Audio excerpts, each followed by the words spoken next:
Alright guys, so we got Mark here for the Trayvax team doing the shoot. And as you can see, it's been pouring and you can hear it. So we made this quick little shelter and we are gonna have these ribeye steaks. That's what it looks like. Mark is using that beautiful Trayvax knife. We're using plastic forks because, you know, we want to go high class over here. Katie's in bed with Bernie right now. She had a long day. So I'm gonna give these a shot. Cheers. Cheers.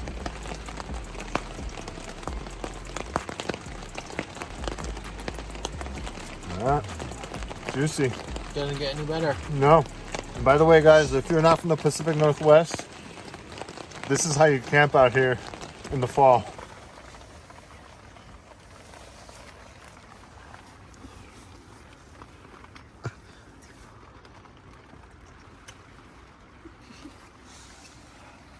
Friday night, we were expecting snow, but it's rain.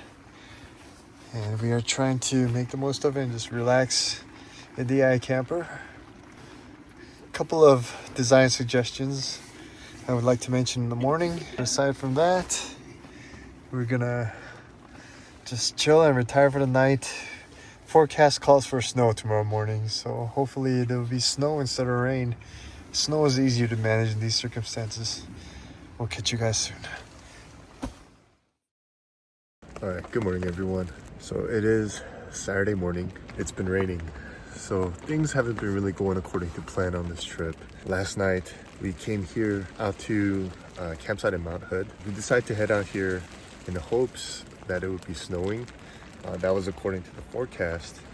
So in the snow, what we were gonna do is do car camping and backpacking.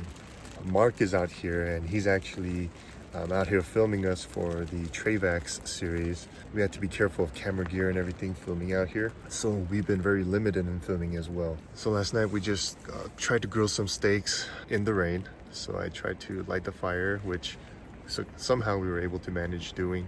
Made some steaks. I burnt my asparagus, so didn't have that. That's it, and then we called it a night. And this morning, if it was gonna be snowing, then we were gonna proceed with a backpacking trip in the snow, like a snowshoe backpacking trip.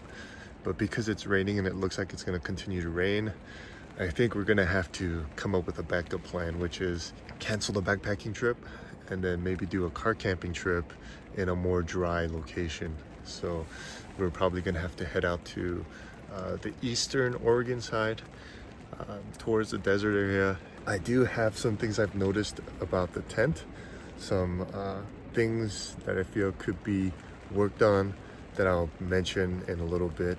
But overall, good tent. It's been raining all through the evening.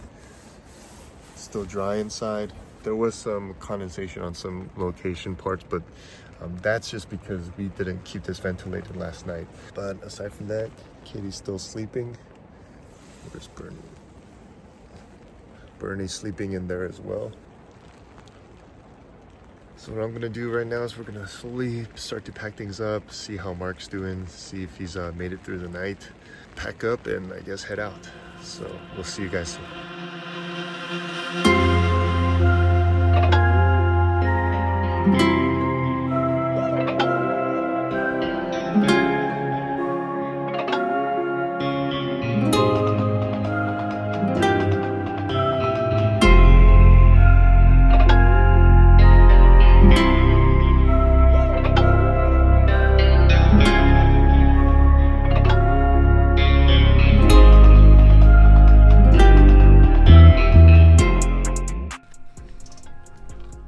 Alright guys, here we are. So the aftermath. So during that trip, because it was raining all night, it was just getting soaked. The crazy thing is, even though it was raining all throughout the night, for the most part this repelled a lot of the water. I've had this pitched out for about 10 minutes right now, and as you can see, it's already drying out. All it was just beads of water that just need to fall out. I did open up the inner plastic window, left the mesh up, and then as you can see, I pitched up the outer window or the lid so I can have some air circulation in there, and I'm just airing it out basically. And you know, with tents like this that use this polycotton type of canvas material, you definitely do want to make sure you air it out if it does get wet, because you don't want to have or run the risk of mold inside the tent. Also, I just wanted to point out a few things. I realized that there were certain things that I did not get to film because of the weather. There's some gear that I'm testing out. So as far as the add-on for this, which is the insulator, the iKamper website already, initially when I made the video with the first impression of this tent, iKamper had on their website an insulating layer inside, which was a thinner layer. The one I got was a thicker layer. And a few days after I made that video, actually, ironically enough, iKamper did have that as an item available for purchase. So that's just an FYI. That insulator, because it was raining and it was just kind of hectic when we got there, and the first thing we wanted to do was just set up camp and get in there, we didn't get to pitch that insulator. Lucky for us, it wasn't cold enough to the point where we needed to install that. It was about, I'd say about 35 degrees. I initially went there expecting snow, but as you guys saw, there was no snow. It was just all rain. It wasn't cold enough for it to stick at that elevation. So yeah, we didn't need that insulator, and it was still good. It was all fine. There were no leaks or anything like that, happy to say. But I did notice one or two things actually that I would like to say as a feedback in regards to this, where I can see some improvements. But before that, let me share with you guys what gear that I had with me, or actually what I'm testing. This is how I currently stack my water filter, or the water that's a 4-gallon jug. As you know, it's the Hydro Blue. I've been using it frequently on my overland trips or car camping trips, and it's been really good. So that's currently still being used. You saw my review on that. So far so good, no issues with that, but if there are, I will report and let you guys know. Second, this is my new cooler. Actually, Sportneer, they sent this over to me for review. It was actually interesting timing because, you know, I was thinking about getting a refrigerator that's plug-in, like a Dometic or something, but those things are kind of expensive. And as far as where I want to allocate my money towards, you know, mods and upgrades, refrigerator is not high priority on the list. It's expensive.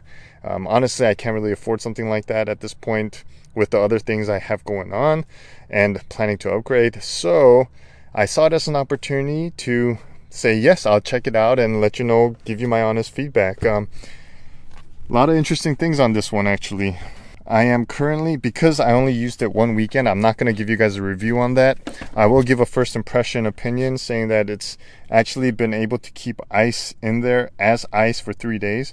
But that was in this past rainy and snowy weekend. So, you know, it's cold, so it wasn't influenced too much by outside temperature. But like I said, I'm putting it through ongoing testing. I will do a follow-up review on that and let you guys know. This is at the fraction of a price of a fridge, but it does just as good of a job. And it's also the fraction of a price of a Yeti as well. Keep an eye out for that. And this is the current power station that I'm using for my overland trips. This is the Suwoki. It's a 500 watt-hour power bank. This is hovering around the similar price, competitive price as everything else, which is around $499. A lot of the power banks at that level, at that range, are priced around the same. Some have actually more capacity, some have less. So 500 watt hours is it's like 170,000 milliamp hours of power. So it's insane. I've been able to power my camera batteries. I've been able to power my phone, my laptop, my iPad, and this is a sine wave. So you can use high sophisticated electronics to charge. And this also has plug-in input for a solar panel. So the PV or the adapter, you can put that in there. I did hook it up to a solar panel to recharge it, and it does work fine. I have a 100-watt solar panel, worked just as good. It has a cigarette adapter or cigarette lighter adapter. It has a USB Type-C, which is good. 2 USB ports, 2 of these 12-volt DC 3-amp outs, as well as 2 AC 110 volt outs. So it's amazing. So the cool thing about this is that it actually gives you information as far as how much AC DC power is going out if you turn it on, as far as the input, how much is going in when you charge it through solar or the wall adapter. As you can see, I used some of it to charge already. This is the source that I've been using for my trip so far. So far so good. And what I also like about this does have this handle that comes up, but you can lay it flat, and it's rectangular in shape, so it's easy to store. And also I can put my phone on here or whatever else, like a cup, or even, just to keep it on top, and then just kind of use it as a shelf or something when I'm somewhere. But not as a seat, of course. You don't want to sit on this. I'm sure you could, but I wouldn't. So yeah, that's what I've been using, and it's been solid. Also, as previously mentioned, this is where I keep my insulator, the thicker insulator that is now available on the iKamper website. I wasn't able to utilize in this past trip, but I am planning to utilize it. It is getting colder out.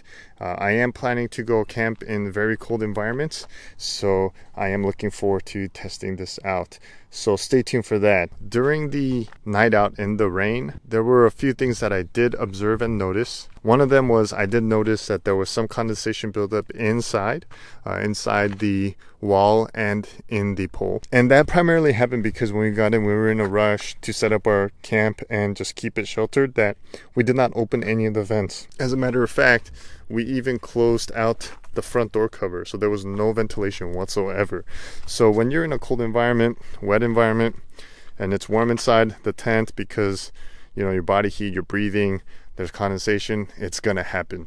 So for the future, in order to avoid something like that, I would definitely have to have the windows open and ventilated. Second thing I've noticed, and this is like a suggestion to iKamper to improve on their design, is this shoe rack. Oh no, that's the gear rack, sorry.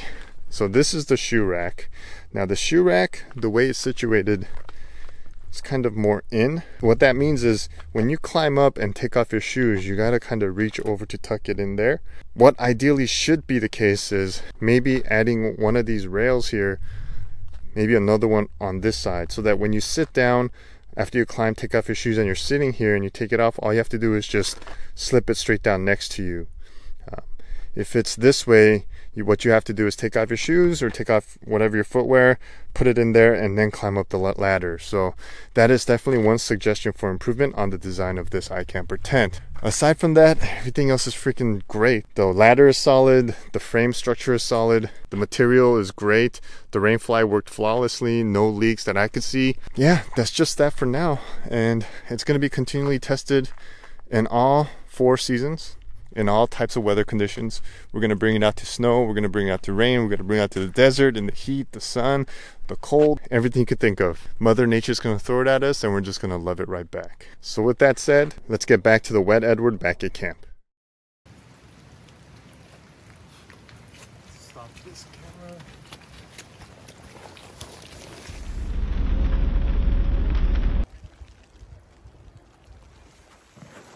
Alright guys, so we passed by the trailhead here and it turns out that it is snowing. So what we are going to do is we're going to go ahead and try to backpack it.